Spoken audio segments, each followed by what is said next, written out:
irmã, meu irmão, concluído o tempo pascal, a liturgia retoma o tempo comum, permeado de algumas solenidades dedicadas a nosso Senhor Jesus Cristo. Há também, neste tempo, algumas festas de Nossa Senhora e de santos e santas. Este período é longo e se estende até a véspera do primeiro domingo do Advento, embora seja chamado de tempo comum ou mesmo de tempo ordinário. Todos somos chamados a colher das maravilhas da Palavra de Deus a cada dia. E como nossa intenção é escutar e meditar a primeira leitura da liturgia diária, fiquemos atentos para abrir nosso coração ao que o Senhor vai nos falar. Deixemo-nos educar pela palavra e supliquemos. Trindade Santa, Pai, Filho e Espírito Santo, vós vos revelastes Deus da palavra, quisestes dialogar com a humanidade de modo especial por Jesus, o Verbo encarnado. Queremos escutar, acolher e meditar vossa palavra.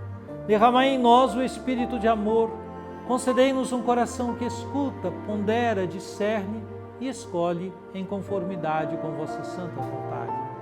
Enchei-nos do ardor missionário para dar testemunho da luz, a verdadeira luz, Jesus Cristo, luz do mundo. Fazei de nós servidores do vosso reino e operários da fraternidade, e deixai a Senhora Auxiliadora nos acompanhar nos caminhos desta história, inspirando-nos o cuidado pela vida e a promoção da paz. Assim seja. Amém.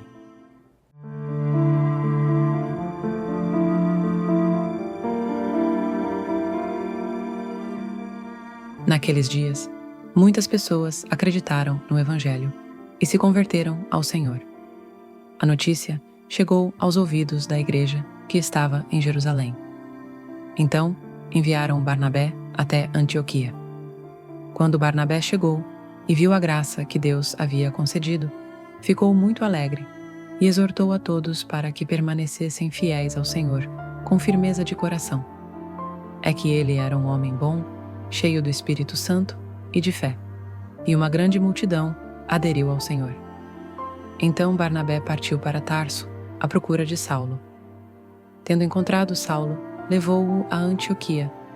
Passaram um ano inteiro trabalhando juntos naquela igreja e instruíram uma numerosa multidão. Em Antioquia, os discípulos foram, pela primeira vez, chamados com o nome de cristãos. Na igreja de Antioquia havia profetas e doutores. Eram eles Barnabé, Simeão, chamado o Negro, Lúcio de Cirene, Manaém, que fora criado junto com Herodes, e Saulo. Um dia, enquanto celebravam a liturgia em honra do Senhor e jejuavam, o Espírito Santo disse: Separai para mim Barnabé e Saulo, a fim de fazerem o trabalho para o qual eu os chamei. Então, eles jejuaram e rezaram, impuseram as mãos sobre Barnabé e Saulo e deixaram-nos partir.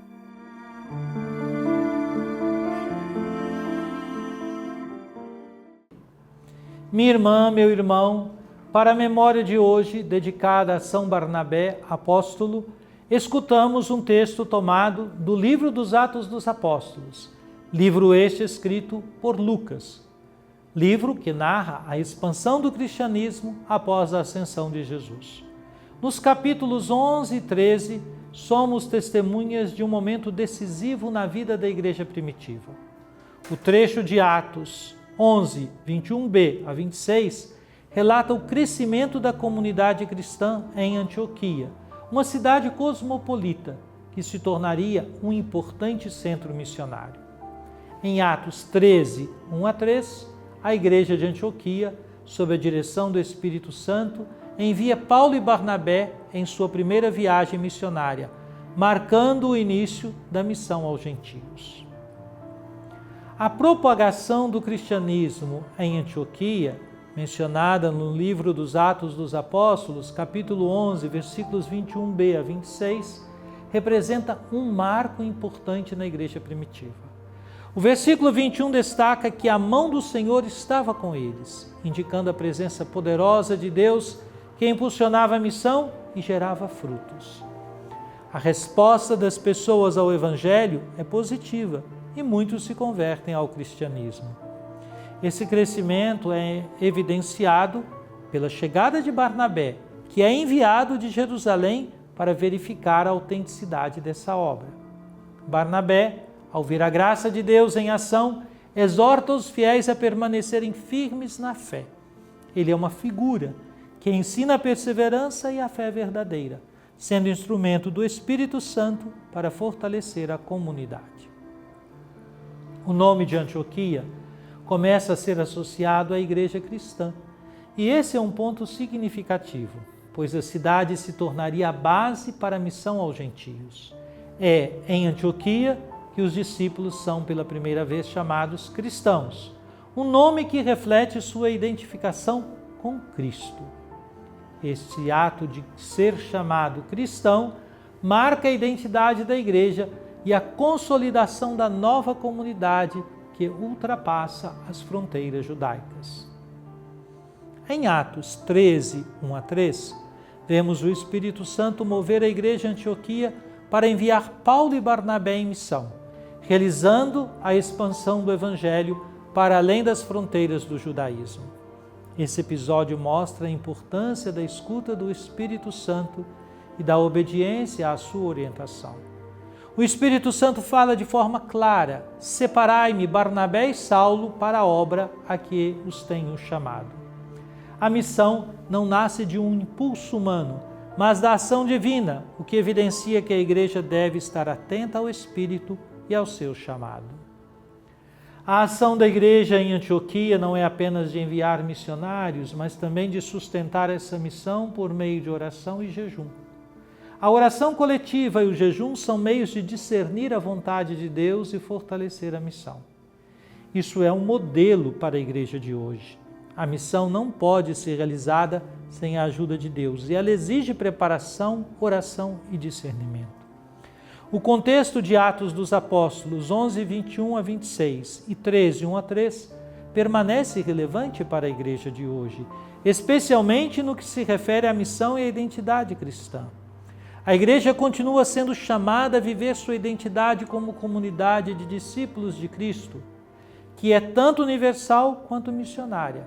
O nome cristão ainda é um lembrete de nossa vocação a viver conforme os ensinamentos de Jesus, anunciando o Evangelho a todos, sem distinções de etnias ou culturas. Hoje a igreja é desafiada a ser como a igreja de Antioquia, uma comunidade vibrante que se alimenta da graça de Deus, se fortalece na fé e está aberta a novas missões.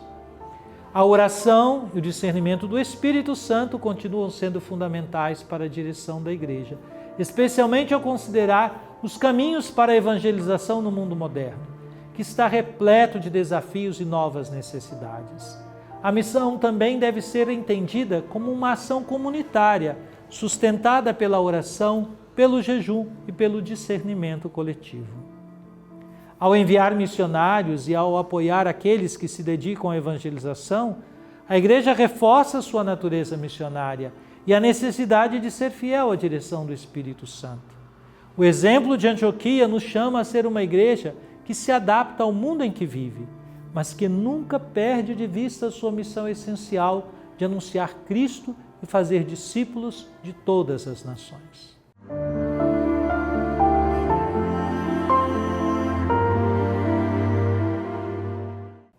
Oremos.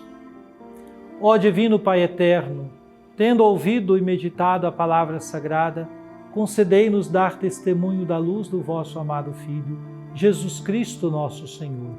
Ele que vive e reina convosco na unidade do Espírito Santo. Amém. Venha sobre você, minha irmã, você, meu irmão, sobre sua família e sua comunidade, a bênção de Deus, Pai, Filho e Espírito Santo. Amém.